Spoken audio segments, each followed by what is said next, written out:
have a pretty severe disability. It's a form of muscular dystrophy. It's called Charcot-Marie-Tooth, and what it is, it's a peripheral neuropathy. So it affects the nerves in my extremities, mostly in my hands and in my feet.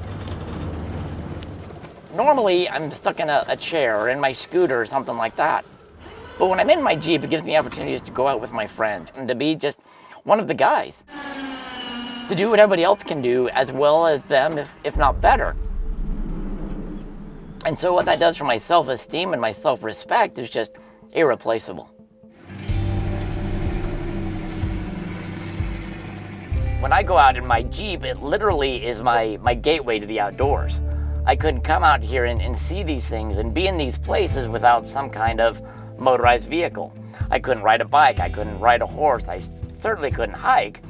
And so very realistically, my Jeep is my legs. It gives me the freedom to be able to go to the places that I want to go, be able to see the things that I want to see, be able to go out and be with my friends and enjoy that social aspect that's so important to me. Moab is fantastic. When I first came down here in 1999, I had no idea what I was getting into. Once you come to Moab for the first time, before you leave, you're planning your next trip. And it's just like that with everybody. There's something magical about this place. The trails are amazing, the Jeeping is amazing, the vistas are absolutely incredible and mind-boggling. You know, I've traveled all over the world, but there's nowhere with that scenery that Moab has.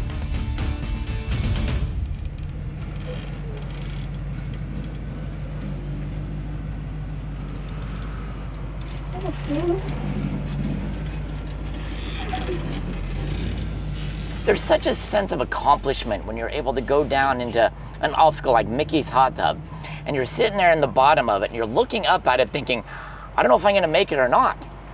And then you do it.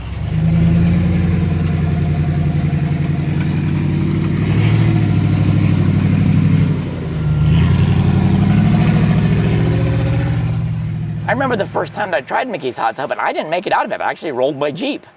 And then the second time when I finally make it, you just have that sense of, I did it. I beat that obstacle. I was able to conquer it. And so when I go out and I go wheeling, I really like the technical stuff. I like the hard stuff. I like the challenging stuff. And for me personally, I almost view it as like a chess game. Can I beat the rock? You know, the rock's gonna have these obstacles or these ledges or this series of different challenges that you've got to get up, and can I, with the skills that I have and that I possess, and my vehicle with the way that it's been modified and built, can we beat that set of challenges? Can we beat that opponent? And sometimes I do, and sometimes it gets the best of me.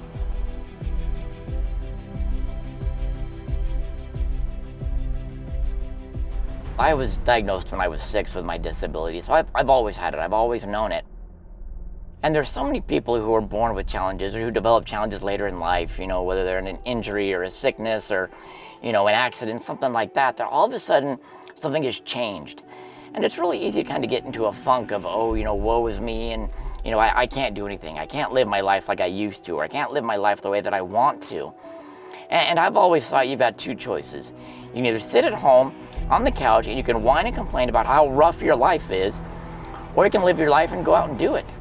Because all of us are just given one life. If we don't take the opportunity now to enjoy it, you're not gonna get that chance later. Moab is a fantastic area, and right now it's going through a series of, I think, growing pains because it's being almost loved to death. It's gotten so popular among the off-roaders that there's a lot of people that are coming out here who unfortunately aren't familiar with things like the tread lightly principles of making sure that they're taking out their trash or making sure they're staying on the trail and in the middle of the trail. That they're unfortunately thinking that they can come out here and it's kind of a playground that they can get away with anything they want. And that's just not the case. We as off-roaders need to be some of the best stewards of the land and appropriate land use activities to make sure that in future times when we come out here or future generations, we still have the opportunities that we have right now to be able to go out and to access the outdoors. Make sure you're staying on the trail. Make sure you're not high banking. Make sure you're picking up your trash. Make sure you're keeping your speed at appropriate levels. And those are the type of things that are going to make sure that our sport continues and we have the ability to be able to continue to use public land.